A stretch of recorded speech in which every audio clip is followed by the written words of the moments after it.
하루를 살아가는 아침 묵상 4월 2일 오늘의 본문 말씀은 누가복음 18장 15절에서 30절입니다. 이 시간은 그 가운데 18절에서 23절 말씀을 보겠습니다.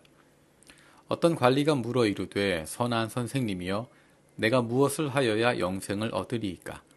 예수께서 이르시되 네가 어찌하여 나를 선하다 일컫느냐? 하나님 한 분 외에는 선한 이가 없느니라. 네가 계명을 안 하니 간음하지 말라, 살인하지 말라, 도둑질하지 말라, 거짓 증언하지 말라, 네 부모를 공경하라 하였느니라. 여짜오되 이것은 내가 어려서부터 다 지켰나이다. 예수께서 이 말을 들으시고 이르시되 너에게 아직도 한 가지 부족한 것이 있으니 너에게 있는 것을 다 팔아 가난한 자들에게 나눠주라. 그리하면 하늘에서 너에게 보화가 있으리라. 그리고 와서 나를 따르라 하시니 그 사람이 큰 부자이므로 이 말씀을 듣고 심히 근심하더라. 아멘. 오늘의 말씀에 한 관리가 예수님에게 물어보고 있습니다. 내가 무엇을 하여야 영생을 얻겠습니까?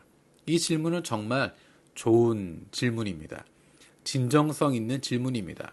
우리가 앞에서 바리새인과 서기관들, 율법학자들이 던졌던 질문들은 칼이 있는 질문들이었고 무언가 꿍꿍이가 있는 다른 내용을 품고 있는 그런 질문들이었습니다. 하지만 이 관리가 물어보고 있는 질문은 진정성이 있는 질문입니다. 정말 영생에 대한 사모함이 있기 때문입니다. 이 질문을 진정성이 있다라고 이야기하는 이유는 그가 어려서부터 율법을 다 지켜왔다라고 하는 것 때문입니다.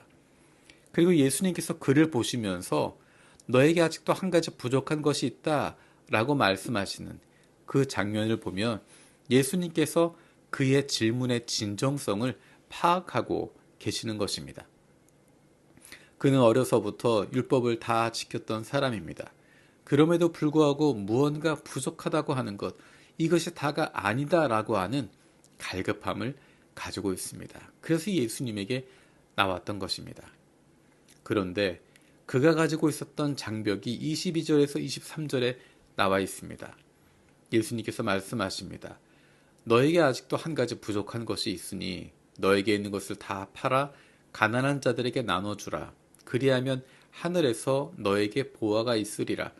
그리고 와서 나를 따르라 하시니 그 사람이 큰 부자이므로 이 말씀을 듣고 심히 근심하더라. 무엇보다 소중하고 가치 있는 것, 그것이 무엇인가? 그것이 바로 하나님의 나라입니다.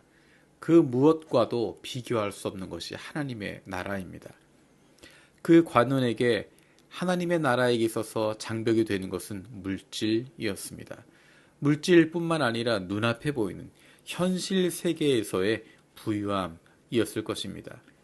하늘에서의 보화가 아니라 이 땅 위에서 보화를 누리고 있는 것, 이 땅 위에서 재물을 가지고 있는 것, 그것을 소중하게 생각하고 있었던 것입니다.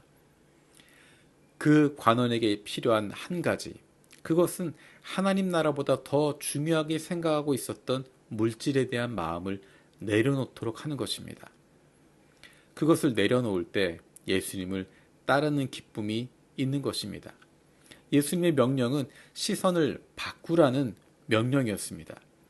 22절에 그리하면 하늘에서 너에게 보화가 있으리라 라고 이야기합니다. 그 시선을 하늘로 바꾸라는 것입니다. 지금 땅 위에 머물고 있는 시선에서 하늘로 바꾸라는 것입니다. 그러면 어떻게 살아야 할지를, 하나님께서 맡기신 물질들을 어떻게 사용할지를 알게 되는 것입니다. 그리고 이어진 말씀이 그리고 와서 나를 따르라 라고 말씀하십니다. 예수님을 따르는 것이 첫 번째입니다.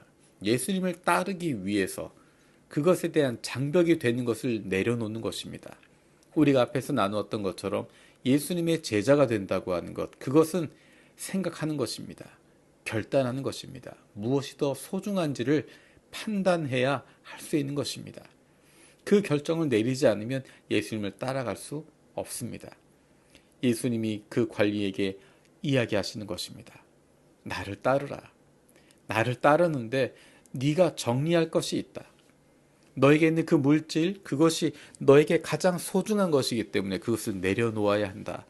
그것을 포기해야 한다. 그것에 대한 시선을 바꾸어야 한다. 그래야 나를 온전하게 따를 수 있다. 라고 말씀하시는 것입니다. 우리가 앞에서 이야기했던 제자가 되기 위해서 버려야 할 것, 제자가 되기 위해서 결단해야 할 것, 그것과 같은 흐름으로 말씀하고 계시는 것입니다. 우리는 무엇이 장벽이 되고 있습니까?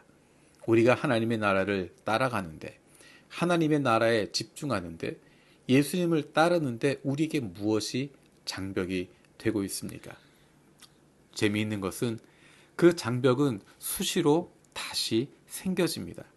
처음엔 물질이었지만 그 다음엔 명예가 되기도 하고 그 다음엔 다른 것들이 되기도 합니다. 예수님의 제자들이 다른 것들을 다 버려두고 베드로가 이야기하는 것처럼 우리 것을 다 버리고 주님을 따랐습니다 라고 이야기했습니다.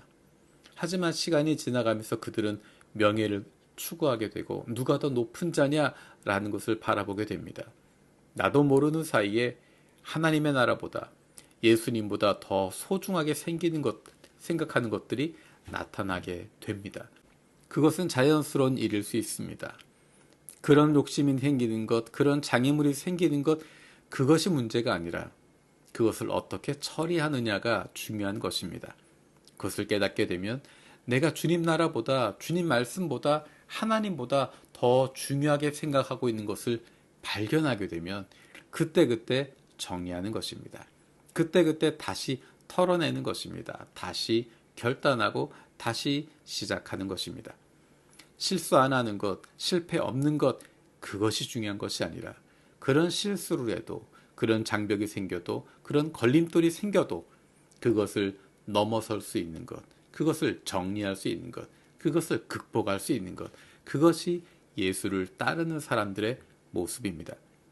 저와 여러분에게 우리가 결단했던 것이 있지만 이제 또 다시 우리에게 닥쳐올 장벽들이 있을 것입니다. 장애물들이 생길 것입니다. 그것들을 발견하게 되면 주님의 도우심을 힘입어서 그것들을 넘어설 수 있는, 그것들을 극복하고 다시 주님에게 시선을 맞출 수 있는, 집중할 수 있는, 그로 말미암아 예수를 따르는 기쁨, 예수님의 제자된 즐거움을 만끽할 수 있는 저와 여러분들 되기를 원합니다. 살아계신 아버지 하나님 감사드립니다. 사순절 기간을 통해서 다시 한번 우리의 믿음을 돌아봅니다.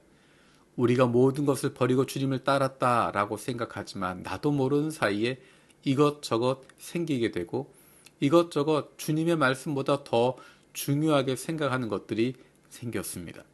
우리도 모르는 사이에 생겼던 그러한 장애물들을, 그러한 장벽들을, 그러한 것들을 내려놓을 수 있게 해주시고 다시 주님에게 시선을 맞출 수 있는, 다시 예수님의 제자로 살아갈 수 있는 저희들 되게 하여 주옵소서. 감사드리고 예수님의 이름으로 기도드립니다. 아멘.